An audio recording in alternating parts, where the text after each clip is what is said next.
Baik, bismillahirrahmanirrahim. Assalamualaikum warahmatullahi wabarakatuh. Perkenalkan, nama saya Amanda, stambuk G70120114 dari kelas M, kelompok 3, Prodi Farmasi.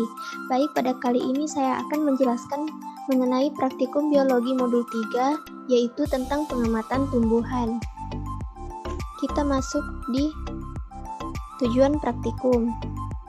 Tujuan praktikum ini yaitu membandingkan struktur morfologi dan anatomi akar, batang, dan daun pada tumbuhan monokotil dan dikotil, membandingkan struktur morfologi dan anatomi akar, batang, dan daun pada tumbuhan monokotil dan dikotil, kemudian menggambarkan berbagai alat reproduksi pada tumbuhan. Pengertian morfologi. Morfologi secara umum berarti mempelajari tentang organ-organ bagian eksternal dari makhluk hidup. Morfologi merupakan salah satu cabang utama dari ilmu biologi yang mempelajari struktur biologi karena merupakan cabang ilmu. Morfologi mempelajari hubungan struktur-struktur di dalam organisme tertentu.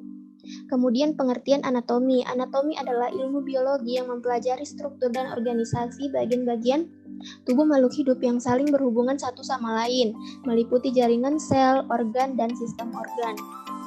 Kemudian kita masuk di perbedaan morfologi akar tumbuhan monokotil dan dikotil, di mana morfologi akar tumbuhan monokotil ada leher akar, cabang akar, batang akar, serabut akar, ujung akar.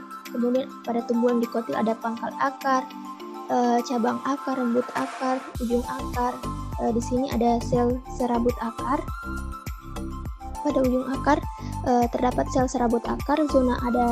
Di sini terdapat zona pematangan, zona pemanjangan, zona pembelahan, dan ujung akar. Kemudian untuk perbedaan morfologi akar tumbuhan monokotil dan dikotil yaitu terdapat pada akarnya, yaitu pada morfologi akar itu akarnya berserabut, sedangkan pada dikotil itu akarnya tunggang. Kemudian kita masuk di perbedaan morfologi daun tumbuhan monokotil dan dikotil.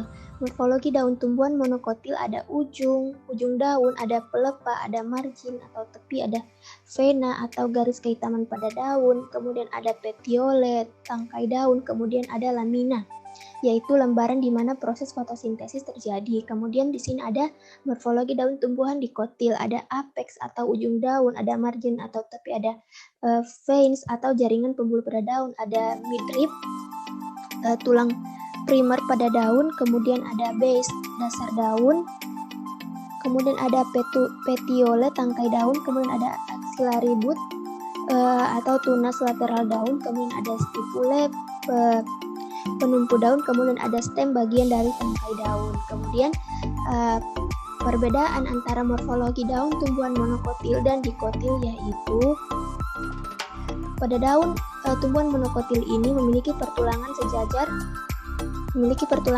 dan melengkung. Sedangkan pada daun tumbuhan dikotil memiliki pertulangan daun menyirip atau menjari. Kemudian kita masuk di perbedaan morfologi bunga tumbuhan monokotil dan dikotil. Ini morfologi bunga tumbuhan monokotil ada kepala sari, ada tangkai sari, kelopak, bakal biji, kepala putik, tangkai putik, mahkota, bakal buah, dan dasar bunga. Kemudian pada morfologi bunga tumbuhan dikotil itu sama saja, ada kepala sari, tangkai sari, kepala putik, tangkai putik, kemudian ada ovarium, ada kelopak bunga, dan mahkota bunga. Kemudian perbedaan antara morfologi bunga tumbuhan monokotil dan dikotil, perbedaannya itu terletak pada jumlah kelopaknya, di mana tumbuhan monokotil itu memiliki kelopak dengan kelipatan 3, sedangkan pada tumbuhan dikotil itu memiliki kelopak dengan kelipatan 4 atau 5. Kemudian kita masuk di perbedaan anatomi akar tumbuhan monokotil dan dikotil.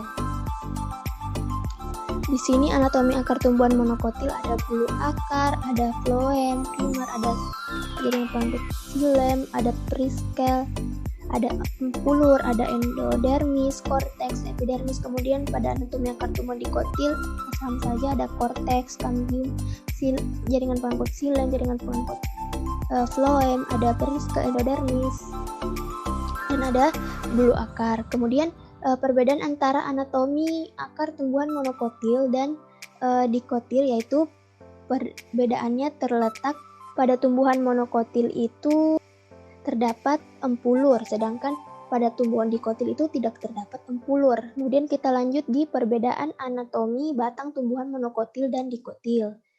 Ini anatomi batang tumbuhan monokotil, ada epidermis, ada xilem. Kemudian anatomi batang tumbuhan dikotil ada epidermis, korteks, endodermis, periskele, empulur, cambium, phloem, xilem, dan jajar empulur. Perbedaan antara anatomi batang tumbuhan monokotil dan dikotil yaitu pertama dapat kita lihat dari jaringan pengangkut xilem dan phloemnya. Jaringan pengangkut xilem dan phloem pada tumbuhan monokotil itu tersebar, xilem dan phloemnya tersebar dan tidak teratur, sedangkan jaringan pengangkut xilem dan phloem pada tumbuhan dikotil itu terstruktur dengan baik. Kemudian perbedaan itu terletak pada tumbuhan dikotil itu memiliki empulur, sedangkan tumbuhan monokotil tidak. Kemudian pada tumbuhan dikotil itu memiliki cambium, sedangkan pada monokotil itu tidak. Kemudian kita masuk di perbedaan anatomi daun tumbuhan monokotil dan dikotil, di mana perbedaan antara anatomi daun tumbuhan monokotil dan anatomi daun tumbuhan dikotil yaitu kita lihat pada bagian mesofilnya, di mana mesofil pada tumbuhan monokotil itu tidak terdiferensiasi, kemudian mesofil pada tumbuhan dikotil itu terdiferensiasi. Kemudian perbedaan itu terletak pada tumbuhan dikotil itu terdapat jaringan palisada dan jaringan bunga karang, sedangkan pada monokotil itu tidak terdapat. Sekian dari pembahasan mengenai modul 3 pengamatan tumbuhan dari saya. Kurang dan lebihnya mohon dimaafkan. Saya ucapkan wassalamualaikum warahmatullahi wabarakatuh.